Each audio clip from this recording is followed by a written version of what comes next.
Cumprimento os irmãos com a paz do Senhor, sejam bem-vindos à nossa 7ª videoaula das nossas lições da faixa etária de jovens. Hoje a nossa lição traz o seguinte assunto: Perdoe-me, Senhor.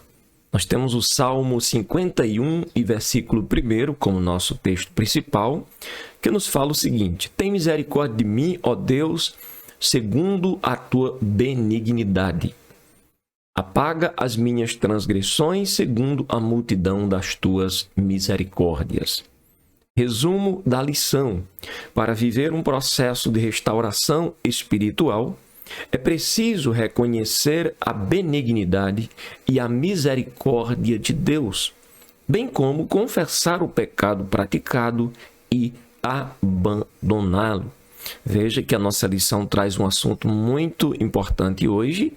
Cada lição traz aí seu assunto importante, até porque estamos estudando a palavra de Deus, a carta de Deus para as nossas vidas. E hoje fala de uma necessidade humana extraordinária, que é o perdão de Deus. Todo ser humano precisa desesperadamente de receber o perdão de Deus. E aqui nós temos o Salmo de número 51 como salmo base para a nossa lição de hoje. Um salmo que havia sido escrito por Davi quando ele se arrepende, dos seus pecados, quando ele havia transgredido, no caso de Batseba, havia adulterado com Batseba e também havia enviado seu marido para morrer na linha de frente da guerra. No caso, Davi era o ator principal da morte de Urias. Nós temos aqui o nosso texto bíblico que nos fala o seguinte: Tem misericórdia de mim, ó Deus, segundo a tua benignidade, apaga as minhas transgressões segundo a multidão das tuas misericórdias. Veja que o pedido de Davi deve ser o nosso pedido. Nunca pedir perdão a Deus achando que merece receber esse perdão. O pedido de perdão deve ter como base, a base para a nossa confiança, a misericórdia e a benignidade do Senhor. Nós não merecemos perdão.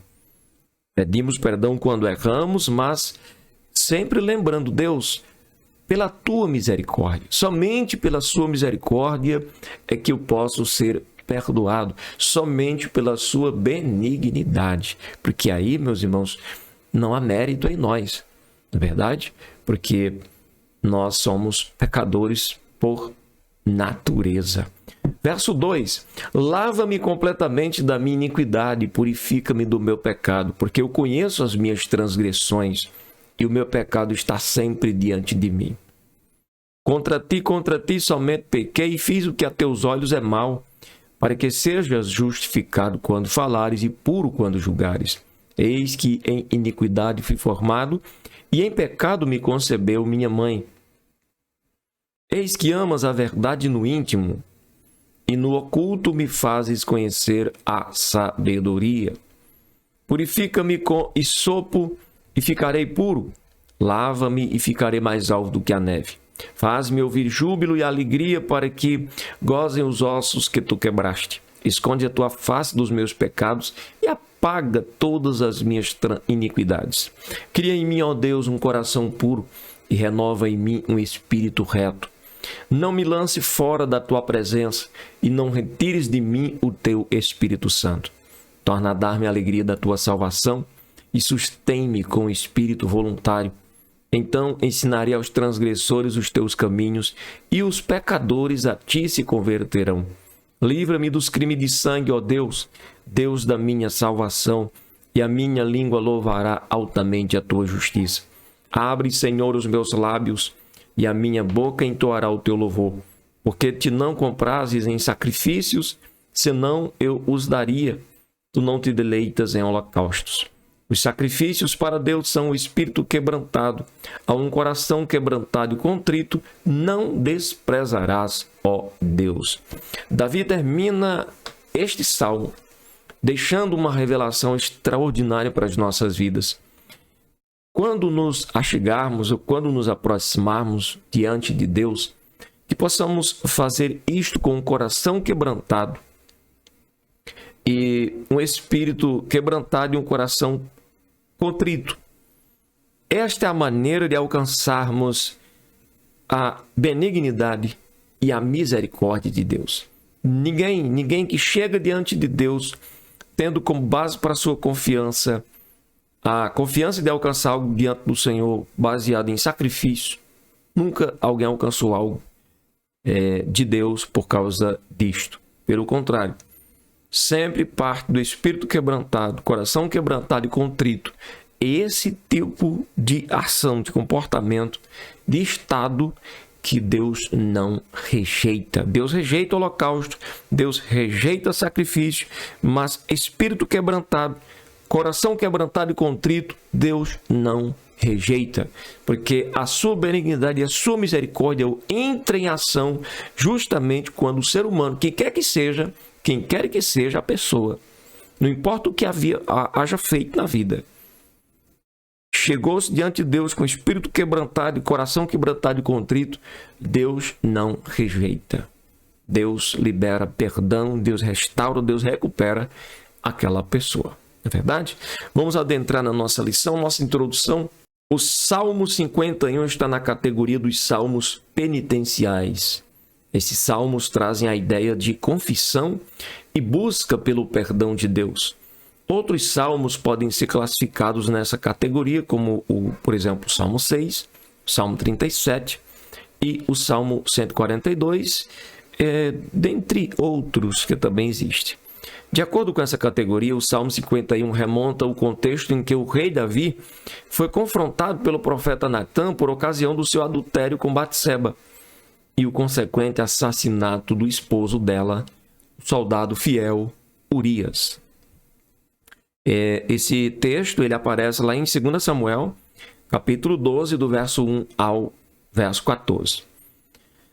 Ordenado e planejado pelo rei, foi assim que aconteceu o assassinato de Urias. Por isso, o Salmo 51 está estruturado da seguinte forma. Primeiro, reconhecimento da natureza misericordiosa de Deus. Segundo, confissão de pecados. Quer dizer, como que está estruturado o Salmo? Primeira parte, o salmista reconhece a natureza misericordiosa de Deus e entra com a confissão de pecados. É assim que a gente busca o perdão de Deus, reconhecendo a misericórdia dele e reconhecendo o nosso estado pecaminoso e nos quebrantando diante do Senhor. E, terceiro, busca por restauração e adoração verdadeira. A quinta estrutura do Salmo, o bem a Sião.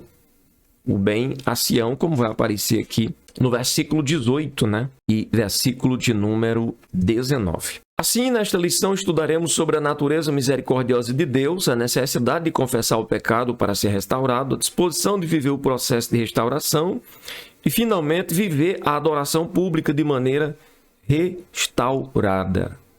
Primeiro tópico, misericórdia e confissão. Um clamor por misericórdia. Nos dois primeiros versículos, chama a atenção as seguintes expressões: tem misericórdia e benignidade. Apaga minhas transgressões e tua misericórdia. Lava-me e purifica-me.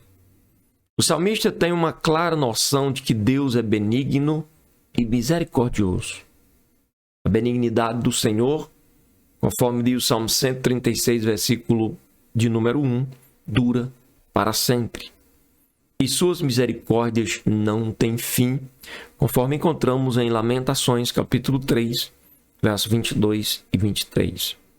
E a misericórdia do Senhor, como está escrito, é a causa de não sermos consumidos, nem Israel, nem o povo dos tempos de hoje.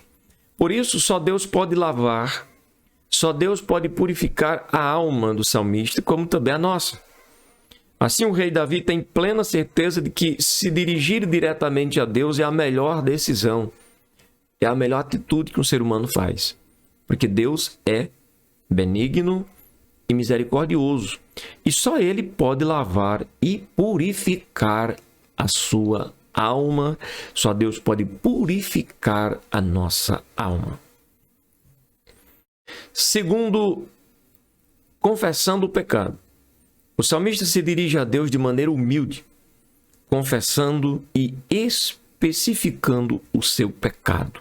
Este estava tão patente diante dele que a expressão que aparece no versículo 5, que fala o seguinte: em pecado me concebeu minha mãe, revela que o salmista reconhece a inclinação humana para o pecado desde o início da existência humana.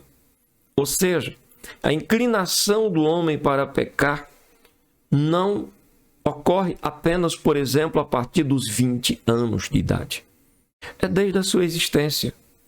2 pontos estão bem claros nos versículos 3 ao 5. Primeiro ponto, que o pecado específico praticado.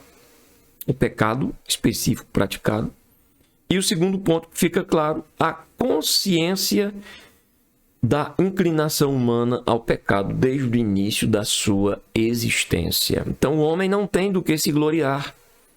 Por isso que o texto bíblico é claro ao dizer que aquele que se gloriar, glorie-se no Senhor. Por que gloriar-se no Senhor? Porque é Deus que faz tudo em nosso favor. Ele que estendeu a sua mão, Ele que deu o seu Filho para morrer numa cruz, Ele que nos busca para a salvação. Né? E aí de nós, se não correspondemos a esse chamado e a essa procura que Deus vem fazendo ao longo dos séculos. Terceiro subtópico, Deus é quem remove o pecado. Contra a prática do pecado, só há um antídoto: voltar-se ao Deus misericordioso por intermédio de Jesus Cristo e confessar o pecado. Claro que essa frase, esse texto, não está dando uma indicação para que a gente continue na prática. Está mostrando a maneira de escapar, de sair, uma vez que você já pecou. Buscar a solução em Deus por meio do nosso Senhor Jesus Cristo. Todo pecado é contra Deus somente. Embora Davi tivesse adulterado com Batseba e ordenado a execução de Urias, como ele bem disse, foi contra ti somente pequei. Davi havia violado vários mandamentos do Decálogo, como aparece lá em Êxodo 20, verso 13 ao versículo de número 17. Violou o mandamento não matarás, violou o mandamento não adulterarás, violou o mandamento que diz para não cobiçar. Enfim, ele violou ali vários mandamentos, ferindo assim diretamente, ofendendo diretamente o próprio Deus. Por isso, seu pecado era exclusivamente contra Deus. Logo, quem peca contra Deus só pode ser lavado, bem como ter purificado o coração por ele mesmo, por intermédio do Senhor Jesus Cristo, como aparece aqui, por exemplo, em 1 João, capítulo de número 2, e verso 1.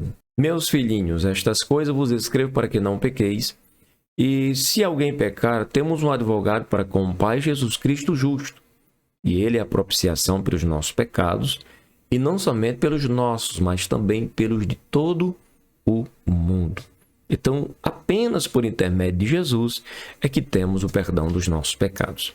Assim, o caminho para a restauração do jovem cristão de maneira humilde é se dirigir ao Deus misericordioso, confessando especificamente o pecado praticado, tendo a consciência de que somente Deus pode remover a mancha deletéria do pecado por meio do sacrifício de Cristo na cruz.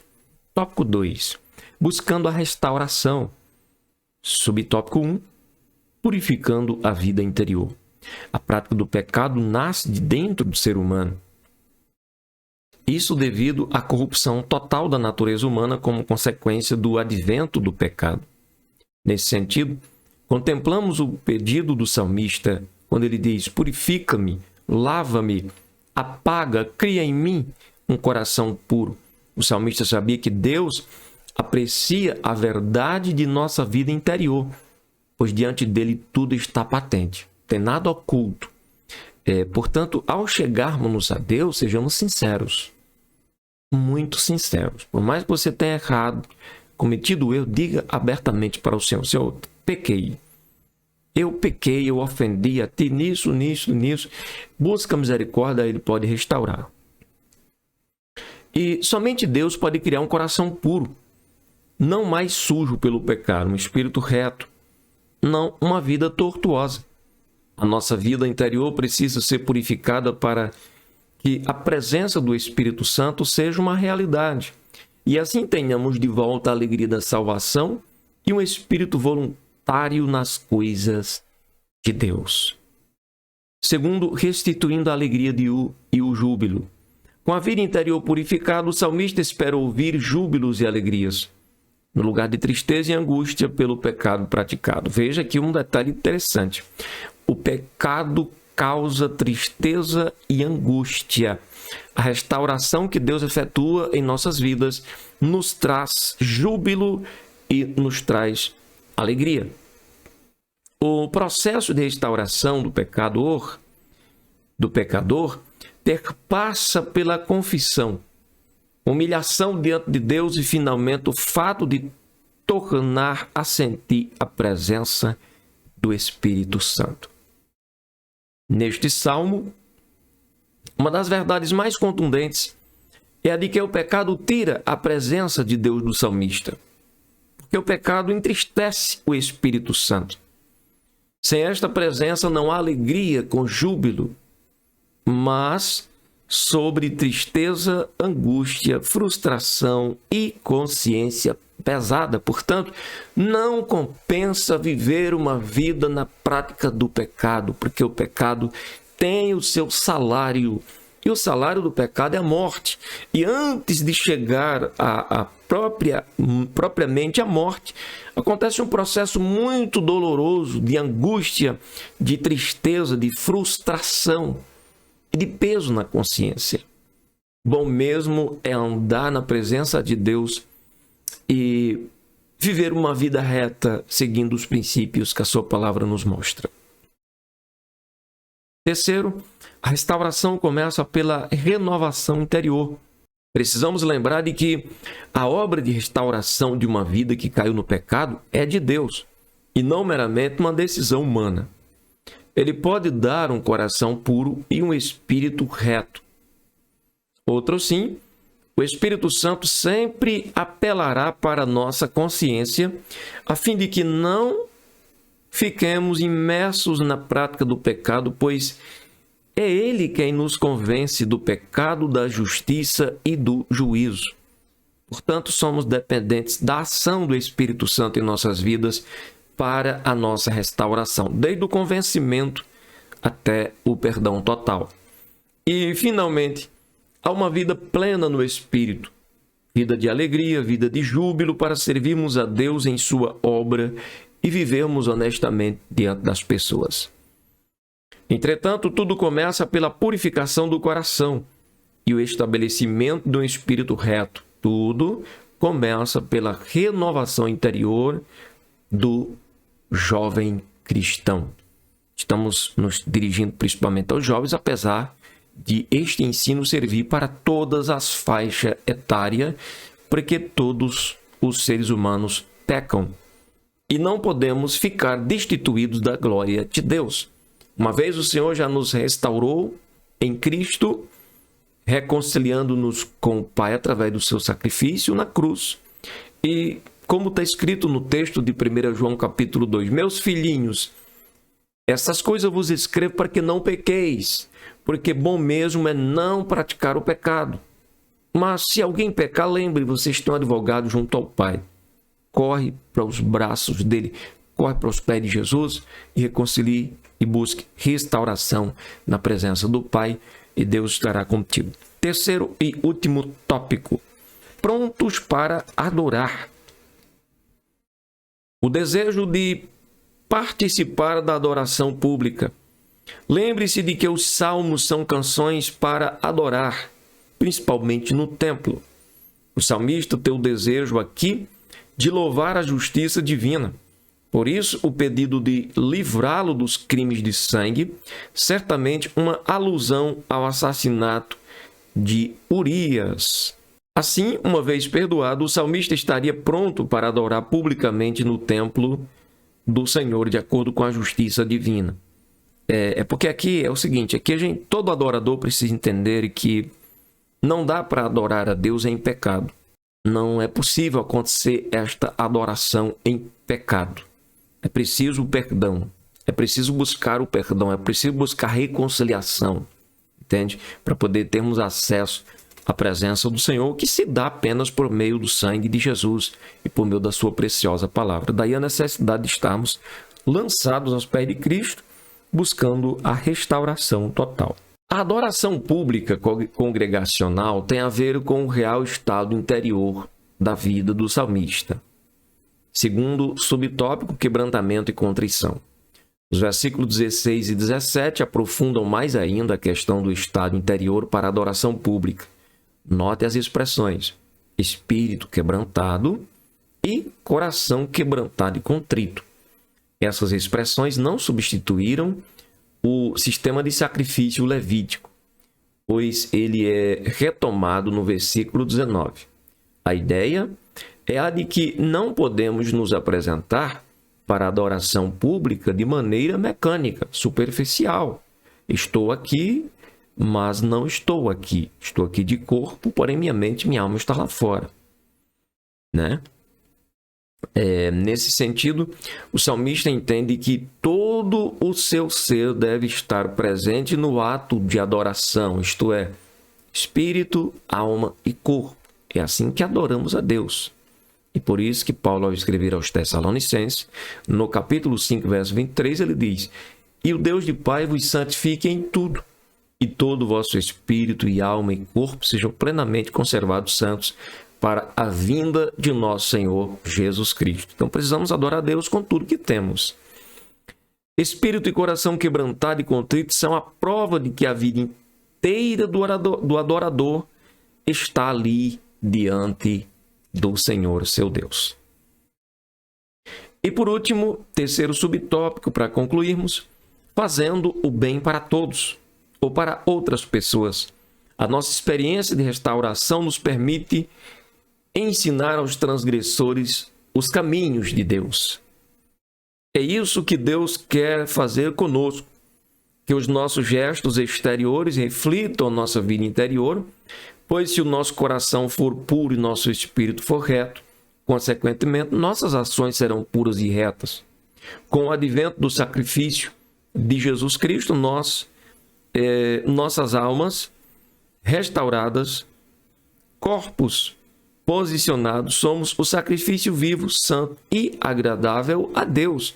E temos um prazer, assim como desfrutamos da felicidade por havermos sido restaurados a Deus, reconciliados com Deus, desejamos também levar outras pessoas, ensinar o caminho de Deus a outras pessoas que estão vivendo uma vida de transgressão, para que elas também sejam restauradas a Deus. Conclusão: todos nós estamos vulneráveis ao pecado, por isso a palavra de Deus nos ensina a vigiar e a cuidar de nossa vida espiritual. Entretanto, quando acontece um acidente de percurso na vida do jovem cristão, é importante que ele não deixe de perceber que Deus é misericordioso e é necessário confessar especificamente o pecado praticado, dizer aquilo que aconteceu na sua vida, né? Porque às vezes nós pecamos contra o Senhor e pecamos ao mesmo tempo contra o nosso próximo. Então é preciso nos reconciliarmos com Deus, é preciso nos reconciliar também com o nosso próximo. Às vezes não sabemos, não temos sabedoria ou direcionamento de como fazer isso. Então uma indicação interessante seria que o jovem procurasse o seu pastor, conversar com ele, para que ele te oriente de como você deve proceder diante de Deus e também diante dos homens. E, finalmente, viver o processo de restauração espiritual. O Espírito Santo nunca deixará de apelar às consciências dos que temem a Deus. É tempo de humilhar-se, é tempo de confessar, é tempo de ser restaurado por Deus. Amém? Deus abençoe a sua vida. Até a próxima videoaula em nome de Jesus.